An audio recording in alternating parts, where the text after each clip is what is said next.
Hey guys, Ryan Mantis here from Winning International, and don't let this beanbag distract you. I've got some knowledge bombs to be dropping in this video, talking about the 3 ways that millionaire coaches look at the world differently. Because to be honest with you guys more than anyone else would understand how the intangible things impact tangible results more. Mindset, belief, all those intangible things that really make a massive shift in results. The same thing applies with coaches. And after working with over 500 coaches, there are 3 things that I noticed that only millionaire coaches do, and every other coach that's less than that point where their impact is less, their business tangible results are less, don't do these 3 things. So the thing is, guys, if you make these 3 switches now, it's gonna speed up the rate of your growth to get you to that point so much faster. So I'm gonna cover these 3 things. I want you taking notes throughout this process and just thinking in your head, am I doing this? And also, what are some examples of when I have done this thing and I haven't done this? What are some examples where I've operated in this state and some times where I've actually, because sometimes you would have done the better way of thinking. Let's go through all 3 and then I'll explain and we can brainstorm as we go through. The first of which is understanding that successful people look through a long-term lens, or what I call, looking through binoculars versus a magnifying glass. Okay, they're looking at the big picture. When it comes to planning out their business, they're less impacted by short-term things and more impacted by long-term things. So if it comes to them in their business, let's say for example, they have a little bit of a hiccup or a challenge, it doesn't faze them because they're looking 5, 10, 20 years down the track.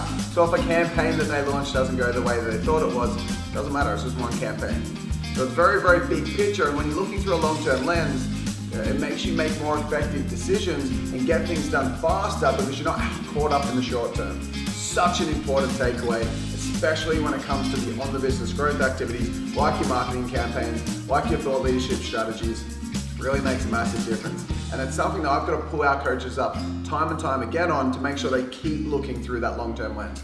That's the different mindset shift number 1. Number 2 is to look through a lens of instead of looking at things emotionally, reacting at things from more of a logical standpoint.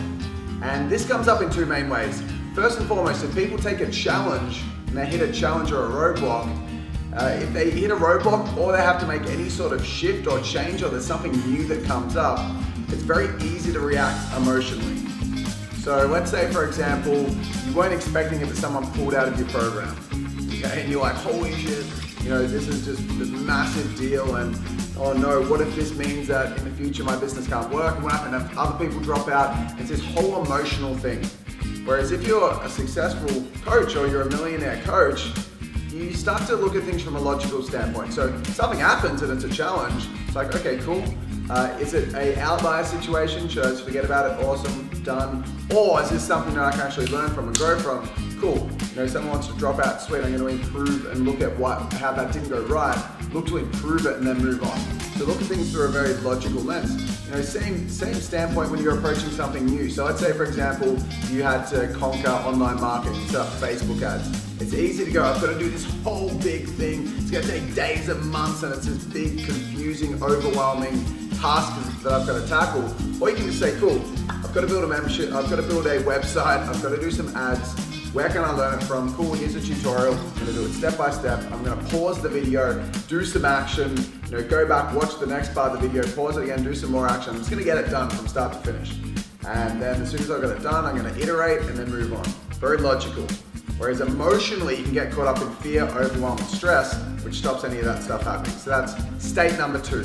The third state, which is most important and comes up through this a really massive example of when people do hit that $1 million mark, is they start to view things from an abundance mindset.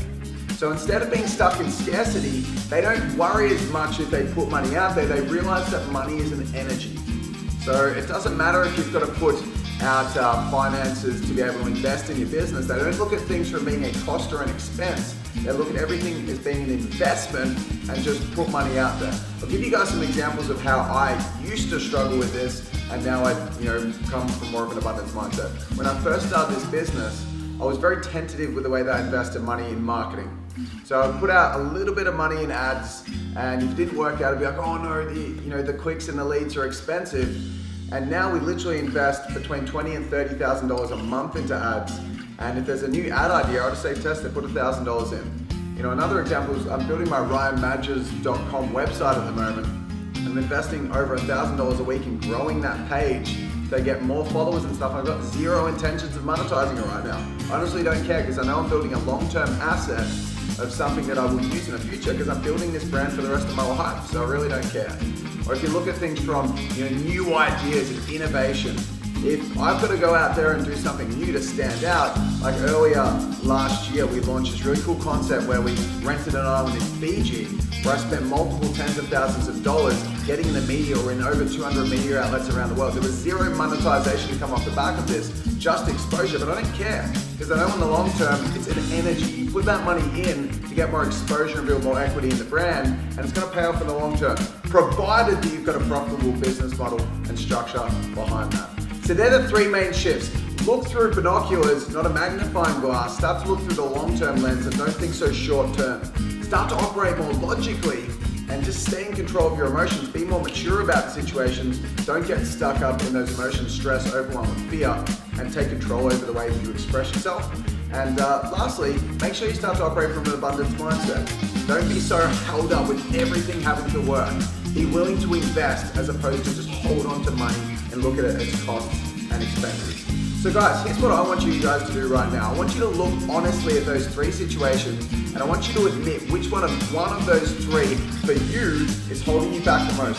What have you been doing the most of in not the best, most positive way? That you can go below, comment. I want you to say the biggest stretch for you, and I want you to give yourself one little action step that can do the opposite of that stretch point. So if you need to be more abundance mindset, give yourself one activity where you need to invest in something without caring about the outcome and just operate from that abundance mindset. Just do it, just give it a crack.